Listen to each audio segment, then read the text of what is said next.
The Black Death, how one disease destroyed nearly half of Europe. A dark night. Narrow streets wind through a medieval town. The only sounds are the steady rain and the distant ringing of church bells. Behind the wooden door of a small house, a young mother holds her little boy in her arms. His body burns with fever. Every breath is weaker than the last. The town physician has already visited. He couldn't help. Only 2 days pass. By sunrise, the boy is dead. A few houses away, another family loses a daughter. Then another household loses a father. Within a week, so many people have died that the church bells never stop ringing. Day and night, they echo through the empty streets. Fear spreads faster than the illness itself. Some believe God is punishing humanity for its sins. Others whisper that witches have cursed the town. Many blame strangers who have recently arrived from distant lands. But no one realizes that the real enemy is far too small to be seen with the naked eye. It hides in the shadows, traveling silently from one victim to the next. This is the story of the Black Death. The deadliest pandemic of the Middle Ages. A catastrophe that reshaped civilizations, transformed medicine, and changed the course of human history forever. Europe before the catastrophe. To understand how the Black Death became so devastating, we first need to step back into Europe during the early 14th century. Life was very different from today. Cities were growing rapidly, but they were crowded, dirty, and unsanitary. Most streets were narrow and covered with mud. There were no modern sewer systems. People often threw household waste directly into the streets. Animals wandered freely between homes. And everywhere, there were rats. Thousands upon thousands of them.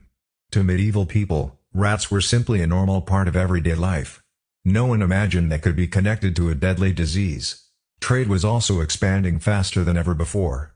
Merchants traveled across continents carrying silk, spices, precious metals, and valuable goods. Ships crossed the Mediterranean Sea every day. Caravans moved along ancient trade routes stretching thousands of miles across Asia and Europe. These trade networks made kingdoms richer, but they also created the perfect pathway for something far more dangerous. An invisible killer. One that would soon arrive without warning. One that no army could stop. Where did the Black Death come from? For centuries, people believed the Black Death was a punishment from God. Others blamed poisonous air, strange alignments of the stars, or mysterious curses. The truth, however, was very different. Modern science has revealed that the disease was caused by a bacterium called Yersinia pestis. This deadly bacterium was carried by fleas that lived on rodents, especially black rats. When infected rats died, the fleas searched for new hosts. Often, those new hosts were humans. Once infected, the disease could spread rapidly through crowded towns and cities. Most historians believe the pandemic began somewhere in Central Asia, where the bacterium had existed in wild rodent populations for centuries. As merchants traveled along the Silk Road, the infection traveled with them. Hidden among cargo, food supplies, and rats aboard merchant caravans, the disease slowly moved westward. By the year 1346, it had reached the northern coast of the Black Sea. From there, merchant ships sailed toward the ports of the Mediterranean. They carried valuable goods. But they also carried death. No one inspected the ships. No one understood what was happening. The invisible enemy had already begun its journey across Europe. Death arrives in Europe. In the autumn of 1347, merchant ships arrived at several Mediterranean ports. At first, everything seemed normal. Dock workers unloaded cargo.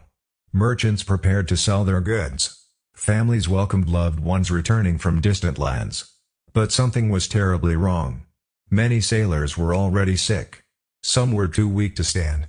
Others had died before the ships even reached shore. Within days, people living near the ports began falling ill. The disease spread with terrifying speed.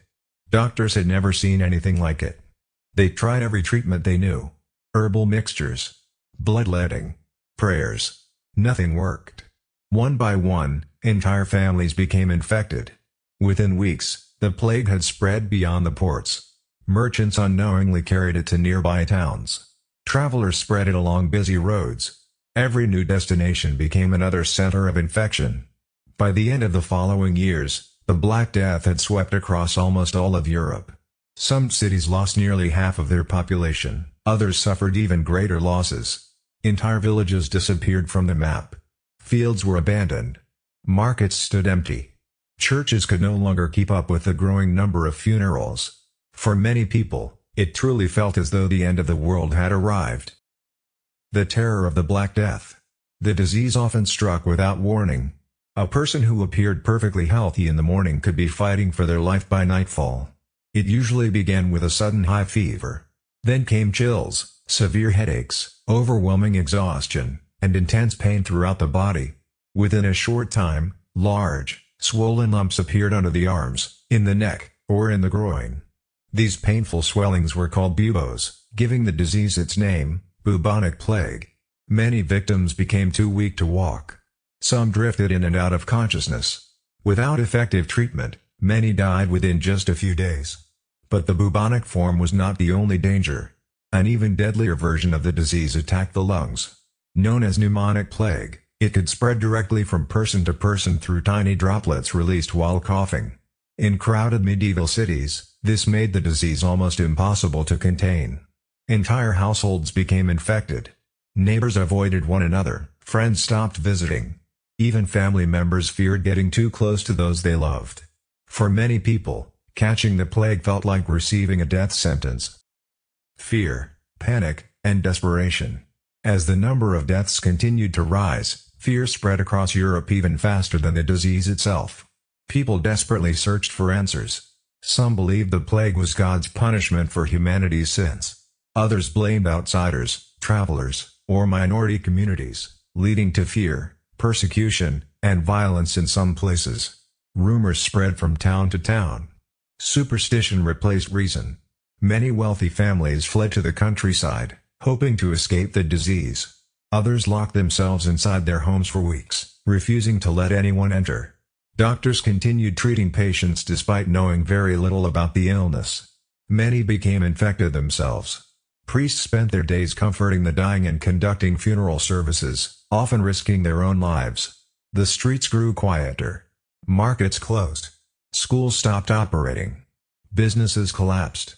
The sound of church bells became a constant reminder that another life had been lost. In many cities, there were so many victims that normal cemeteries quickly filled. Communities struggled to bury the dead with dignity. For countless survivors, the emotional scars lasted long after the epidemic had passed. The Black Death was more than a medical disaster. It was a human tragedy that changed the lives of everyone who lived through it. The fight against an invisible enemy. As the plague continued to spread across Europe, people desperately searched for a way to stop it. But there was one problem. No one knew what caused the disease. The existence of bacteria would not be discovered for another 500 years. Medieval doctors believed the plague was carried by bad air, known as miasma. To protect themselves, they filled long-beaked masks with dried flowers, herbs, spices, and aromatic plants, hoping the pleasant smells would filter out the poisonous air. Today, those masks have become one of the most recognizable symbols of the Black Death. In reality, they offer little protection against the disease. Some physicians burned herbs in the streets. Others prescribed strange remedies or performed bloodletting, believing it could restore the body's balance. None of these treatments could cure the plague. Still, not every response was ineffective. Some cities began isolating arriving ships before allowing anyone to go ashore. Crews and passengers were forced to wait for weeks before entering the city. This practice eventually became known as quarantine. The word comes from the Italian quaranta, meaning 40, referring to the 40-day isolation period imposed on ships arriving from infected regions. Although people did not yet understand germs, quarantine became one of history's first organized public health measures. It saved countless lives. A world changed forever. By the time the first wave of the Black Death finally began to fade, Europe had been transformed. Historians estimate that the pandemic claimed the lives of between 25 and 50 million people in Europe alone, while millions more died across Asia, the Middle East, and North Africa. In some regions, entire villages vanished. Fields were left abandoned. Homes stood empty. There were simply not enough people left to work the land. As labor became scarce, surviving workers gained greater bargaining power. Wages increased in many areas.